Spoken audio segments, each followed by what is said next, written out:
unyazo wezulu.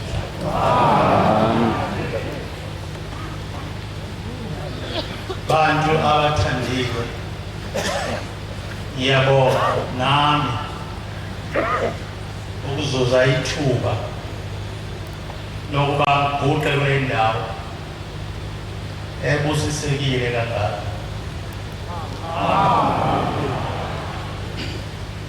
Cishe mhlambe awesibili ngifika lapha. Ngafika lapha ngithunywa inkosi unyazo wezulu. Ngathi angiphelezele inkosi yaseMaqadini yayiza khona. Namhla futhi lo Shembe engihlala naye ungimemile nami emazweni akithi uba ngize lapha eSandanezwe ngizobona ubungcwele obukhulu bakhe. Ngoba uShembe ubungcwele obukhulu bakhe yini eNazaretha. Lapho ningekho khona akabonakala uShembe. Lapho ningabonakali khona noShembe akabonakala. Kade ngisemondo nesabatha edlule abantu babe baningi kakhulu njengoba ngibabona lapha, ngoba lapho khona uShembe abantu bakhona. Ngiyabonga-ke kuphinda ngibhuqe lapha kulo muzi kaNkulunkulu omkhulu kangaka eSandanezwe. Angibingelele-ke ubaba omise kulo muzi, ubaba umshumayeli walapha ekhaya, ubaba Qaba. Ngibingelele abefundisi, abakhokheli, ngibingelele ibandla elingcwele lonyazo wezulu. Ngokukhethekile-ke sekufike nenkosi esikhona phakathi kwethu, inkosi yesizwe sakwaNdlovu.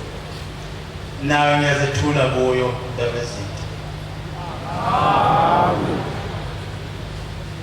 Ngoba angizoba mude kakhulu, ngiyacela noNkulunkulu walapha ekhaya angayidonsi inkonzo yami inde, ngoba isikhathi salapha ekhaya sincane. Okuningi beni eNazaretha aseSandanezwe kwenza uba imisebenzi yaseSandanezwe beminingi futhi. Ngingakasho lutho ngicela-ke ngifunde incwadi ey'ncwadini zikaJesu, incwadi kaMateyu yesihlanu.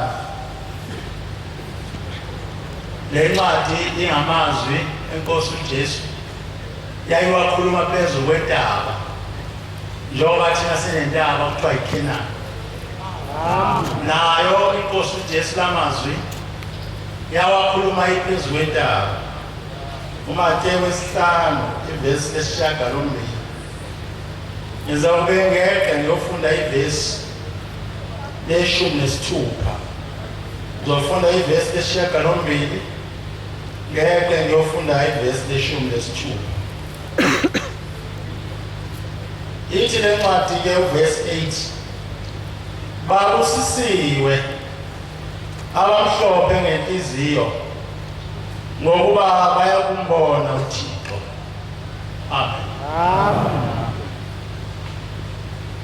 Lo nkulunkulu uJesu akhuluma ngayo la asimazi thina, asikaze simbone, futhi akekho phakathi kwethu ongasho ukuthi lo nkulunkulu wakhe wangenzelani. Ikhona into engayikhomba ngithi lo nkulunkulu ayikhuluma ngayo uJesu ohlala ezulwini wangenzela ukuthi ngakubona. Ungabe imicabango noma imizinto nje yomuntu ukuthi lokho engikwenzeke ongehlelayo ngikwenzelwa uNkulunkulu, kodwa ngeke asho ukuthi umenzele kanjani.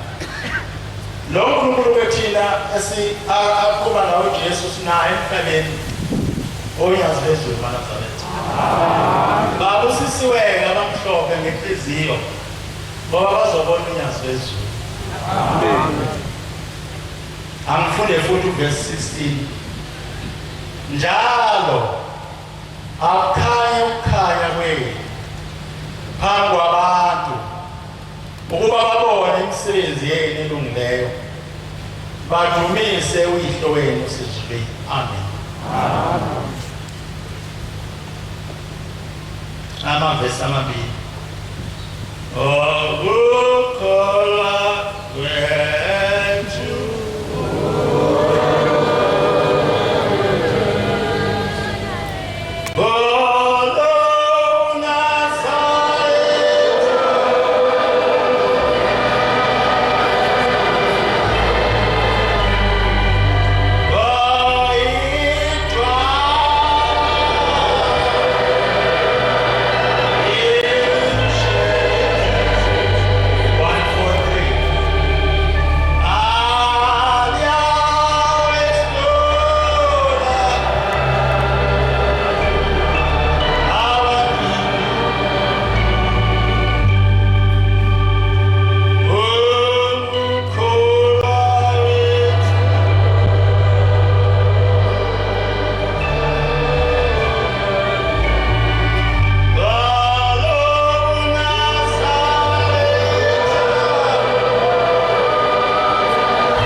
uma ukholwa kufika kwelizwe lakithi lase-Afrika ababefika nokukholwa babe bayethi bantu uma niphenduka nisilandela ezulwini kunezindlu eziningi lapho niyongena khona futhi uma niphenduka nisilandela nisazoba nasono ngoba izono zenu zagezwa egazini lemvana Shemba akushono. Amen. Uthi Shemba ukukholwa wethu lo Nazaretha kuyidwana. Elishelezi liyabehlula bani. Akekho umuntu onjengoShembe. Wengathi bezoqala into enkulu engayo emhlabeni. Asabisa abantu uma ngilandela. Qala nithenge isibindi.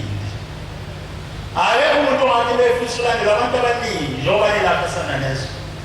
Aqala ngobasabisa. Athi le ndlela nizohamba ngayo inamandla nameva. Yini nizohamba bambalwa kuyo lapho siya khona.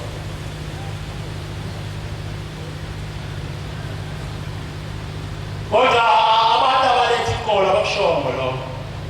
Abafika ngaphambi kaShembe kulelizwe lasezansi. Babethi nje kholwani yini kholo uThixo ezulwini kunezindlu eziningi lapho nongena khona. Khona ivesi siyifundile kule ncwadi esidleke kuyo kaMateki. Lithi leli vesi lakukhanya ukukhanya kwenu phambi kwabantu bebona imisebenzi yenu elungileyo bese bedumisa unyazo lwezulu. Ake ngixoxele indaba engangahlangana nayo ezweni lakithi. Mangaphosiswa ngo-72 noma u-73 mangigibela ibhasi qhamuka eThekwini ngekhaya. Ngase ngihlala nendoda esihlalweni engakholwa nje, ndoda nje angazi noma ephuza utshwala noma engaphuza, kodwa ngokwazi kwami engakholwa, engekho lapho ekholwa khona. Ngaleso sikhathi-ke ngangumshumayeli ethebeni lakithi laseNhlanzini. Ithi le ndoda ehleli eduze kwami, mshumayeli, yazame ngithanda ukuba iNazaretha, angengithanda ukuza lapha ethempelini lakini eNhlanzini. Lizwami ngeke ngikholwe kwelinye ibanga. Mafika ukuba ngikholwe, ngiyokholwa ebandleni lamaNazaretha, ngiyokhonza uShembe, mina ngeke ngikholwe kwenye indaba. Ngithi mina awu yayingithi indaba yakho, babe yangigcoba le ndoda, yayingithi indaba yakho, woza ubanjwe yini?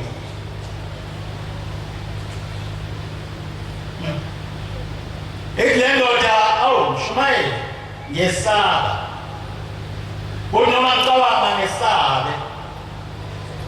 Awusabani baba na? Ngisaba into eyodwa, ngiyamthanda uShembe kakhulu, kodwa konke ngiyesaba.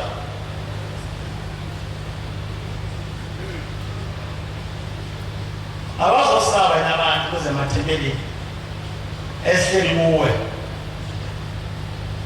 Kodwa into eyodwa ngiyesabayo, uthi usabani?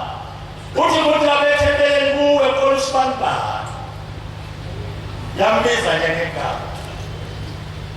Lithi mina hawu, Sibanibani, Sibanibani kanjani?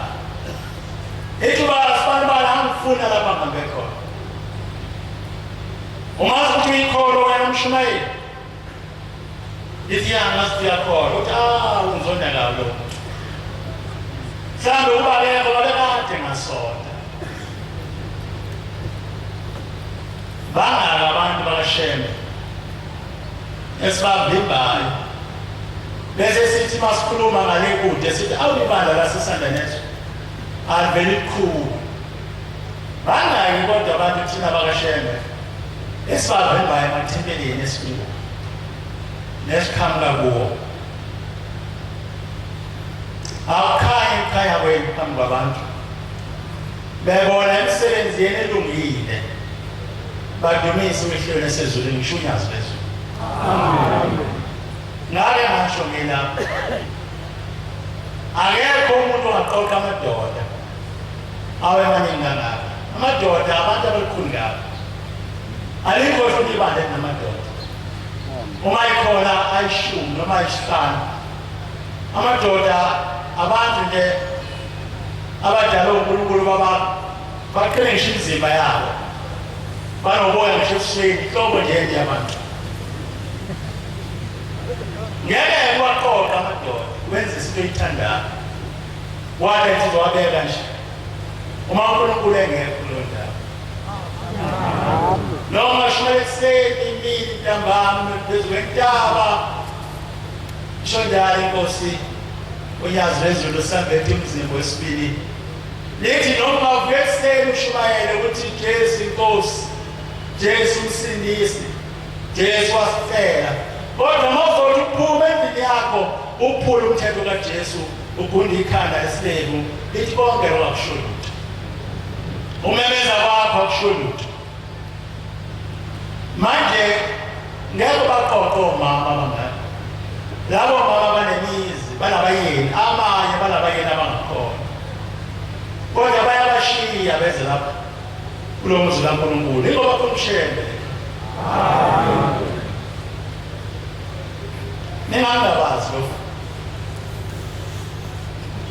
nengangabazi ngoba khona ushembe la ekhaya. Amen.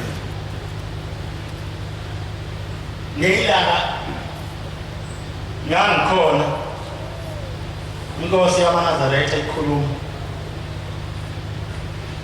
ithi kule minyaka emibili emithathu ngizoba mfuphi bese ngihlala phansi ngoba sibusisiwe ngoba sibe khona la. Ithi kule minyaka emibili emithathu kuye wafika indoda lakini yathi, Shembe, kuthiwa wena wenzela abantu izinto ezinhle, nami ngicela ungenzele izinto ezinhle. Wayesethi uthi ngase ngibuze ukuthi ngikwenzeleni. Wathi ngicela uba nemali beningi, ngifuna uba nemali eningi ngingasweli, into engiyifunayo ngiyenze kalula. Ithi ngase ngimbuza lo baba le ndoda ukuthi hawu wazwani, wezothiwa kuyathwalwa yini lapha ekhaya? Wezothi kuyathwalwa yini lapha ekhaya? Uthi cha, angizwanga kanjalo, kodwa ngiyabona abantu bakho bengahlupheki, bengaswele, benezinto eziningi ezinhle, nami ngifuna ukufana nabo.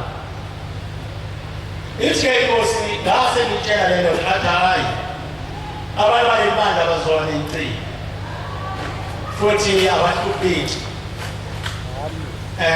abacebile futhi abahlupheki. Ithi ngoba umuntu masecebe kakhulu uyakhohlwa ushembe, uyakhohlwa uNkulunkulu, nohlupheka kakhulu kanjalo. Ithi-ke bayaphila nje abacebile futhi abahlupheki. Usethele umuntu nami ngifuna ukufana nabo. Ithi inkosi ngase ngithi kuyemlungile ake inkosi ibusise. Wasehamba lo muntu waphela unyaka usiphelo wesibili, kwathi unyaka wesithathu wabuya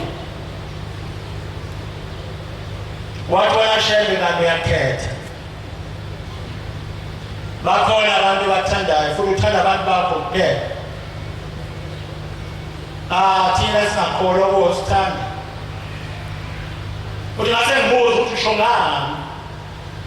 Wathi ngifike kuwe iminyaka emithathu, ngizocela ukuba nami ngibe kahle, ngibe nezinto ezinhle, mhlawumbe ngibe nemoto noma nani, abantu bakathanda into enjalo. Wangibusisa kodwa kuzobe manje anginalutho. Uyafana nje nosuku engangifike ngalo lapha kulo. Manje Shembe uyakhetha yini wena? Ithi inkosi lo muntu wengikhuluma naye wamusho isibongo, angasisho isibongo ngoba sosifane nesabanye abantu abakhona. Ubesani ngikhuluma nabo ngikhuluma ngale nto engangizisho inkosi yamaNazaretha. Uthi-ke ngase uthi lo muntu ngangena enhliziyweni yakhe ngesikhathi ekhuluma, ngase ngimenza ukuba ikhumbule le nto engizomtshela yona. Ngangena enhliziyweni yakhe ngesikhathi ekhuluma ukuba ngimenza ikhumbule le nto engizomtshela yona. Uthi ngase ngithi kuye, Nomzana, uyakhumbula ngenye ilanga usuku emzini wakho, ithi le ndoda kwenzekani? Ithi uyakhumbula ukhonkotha izinto kakhulu egcekeni, waza wathi umama wakwakho uvuka ubone mhlawumbe khona into ehamba egcekeni. Ngiyakhumbula lolu suku. Wasethi hawu, ngiyakhumbula leyo mina. Uthi ngalolo suku lezi nyanga zakho zayingakhonkothi umthakathi, zayingakhonkothi ufulisitha, zayikhonkothi ingilosi eyethe isibusiswe emzini wakho. Zayikhonkothi zaziyaduba, ingilosi ayithanda ukukhonkotha izinto. Uthi kwathi nayikhonkotha yasiduba isihamba. Uyawubona umuzi ongezansi kwakwakho onjani? Uthethe into leta, hawu ufuna ukuthini Shembe? Ufuna ukutshela lo muzi ongezansi kwakwami kanti kwenzeka ukuthi isibusiso leso esethile ayibonanga naso, yasishiya khona, yasishiya kulo muzi ongezansi kwakwami. Uthi ayisiyakhala le ndoda, yathi hawu Shembe, lo muzi kathi mina lelutho, le ndoda sinokhathakhatha, isilima ney'moba kanti hluphele njengakani isibusiso sami kodwa baba yena kwakuyisibusiso sami ngelinye ilanga isibusiso asebhinjwa amabhove ezinja abonwayo ngelanga isibusiso siyavinjwa into ngaphakathi komuntu ekhomothayo akushembe ukubusisa umuntu lo into ngaphakathi yenqabe ngazi yawo esikhomotha isibusiso bese umuntu ushembe yakhetha siyabona nobaba uqaba isizakala abantu mina ngisizakala nani usho uNkulunkulu lo ahamba naye uyakhetha usiza abathandayo angabathanda abasiza wena Nkosi wona manda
Nkosana baba siyasuka sasihamba usuku olodwa nenkosi uNyazi siyasuka siyahamba seqhamuka inkosana iyaguqa ifika ikhuluma nomuntu umuntu siyasihamba baba phuthuma futhi yaguqa uthi baba uthi nenkosana baba nosize ekhaya iyahlupheka konke nje akulungi konke nje wakithi owami akulungi bathula nje baba esidiyome emona lesikhathi sihamba kwehlisa kancane iwindi kodwa uphinde ngizwe dibaba bonke kwami akulungi sasingapha kwasenyakatho phambi kwakho phambi kwaseJozika konke nje mama phambi kahle kodwa uyakholwa nje ngiyakholwa uthi uyakholwa wena uthi ngiyakholwa qinisile uthi ungumshumayeli wakho uthi lo nkosana ukhona wena ngimbiza lo mshumayeli wakho ngathi uyakholwa wena namuzwa lo nkosana banamalima nje baye bathi ngiyathanda lokubika onyazini abantu udlalela lapha wena ufuna ukukholelwa yini wafuna uyikholelwa ngeke ukholelwe mina ekwena usonto amawuthanda usonto wathi umshumela wakho ukahlale ngakubona esontweni phela noma inyanga noma imbili ungezi kodwa ufuna ukholelwe yimi ngeke ukholelwe mina bese idumisa nzima idumisa ngaphambi sengathi ukukholwa ngabe into yethu masithi lapha esanamezwe izilo baba umshumayeli evukuza enyakazisa abantu lapha kuyakhiwa eNazaretha wakho umuzi kaNkulunkulu akhiwa umuzi wendoda kaNkulunkulu ngoba buhlungu masakhebisi igcina ngabe kodwa lawakhwane umuzi kaNkulunkulu angazi noma niyazi lo muzi wakho la uma usale ngemuva kuwo usele ezulwini lakho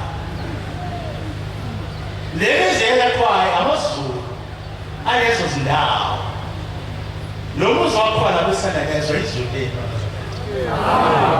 ukini ke sengizohlala phansi phela ukini lezulu lifuna benjani kubantu balapha ekhaya kulezi esihlakayo sifuna benjani mathanda ngalaka bebe imbobo nethe uthi mawuphakathi kwethi imvula ehlele kuwo wakhe izulu lapha enjalo mathanda ngalaka begolide uthi mawuqamba lapha likhazimule lakhiwe uwe wena lapho ufuna ukukholelwa yini ngeke ukholelwe wakusho inkosi enyakatho sasile phambi kwa kwendawo eyayibona abankosikelela bathi ngathi nkosikelela bayithi njalo nje nkosikelela yabona ufuna ukukholelwa yini lezulu lenu menenzela lihle liyoba lihle kini mali igolide kuba igolide kini isindoda yakwa-Israyeli ikathi ishiya amathalente nababela abantu abasebenza abagcini wafika omunye wasekugcineni sebefikile abanye bathi thina ithalente lakho nkosi silenza ukuthi namhlanje seyisihlanu yathi amanye seyishumi yathi leyogcina mina nkosi ithalente lakho ngithathela ngifaka phansi kocansi kanti lapho ungelona ngifake phansi kocansi ngoba wena unonya uvuna lapho ungatshalanga khona ngisawuthi uma lithalente lakho kuphela lahleko uzangibulala uvuna lapho ungatshalanga usethi-ke isindlela nkosi la uthini ilithalente yamthetho lifaka phansi lethi abantu bagqiba lalela njengokuthi ngivuna lapho ungatshalanga khona sengizovuna ihlithi sengizovuna inyama yakho sengizovuna umoya wakho uma ushembe sipila amathalente uthe sokhulise uma ushembe uphezulu ubule zempelihle nebalekile leli izulu lakho la enalapha esandaneza eNazaretha uma unikelile kulo lo mnikelo wakho ngeke ubulahle ngeke mhlawumbe kule elikakwazi ngizange ngibone kodwa makhona into eshilo wathi nami ngiyanikela kuleli zulu esilakha lapha kuleli izwe lasesandanezwe yona usuku hlayisa izakho iphele emhlabeni bese kuqhamuka lo muzulu usewubona kusho ukuthi ngiyakwazi woza mntana zokwamkelisa ngithi bantwana abahle bengakhuluma kade kodwa kuyangikholwa ukuba uNkulunkulu avuma ngibele phansi kufundise sinayo abeke lokho ngoba kakhulukazi mina ngibela ngezinto eziphitheni ezihamba ngesikhathi sazo inkosi kusenenzweni Isabelle ngoba hayi asisabele sithi washihambile Isabelle 2:3 Ugama Nazaretha Ave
Siyabonga-ke sonke ubaba uNdimande bese sicelela ufefe enkosini. Amen.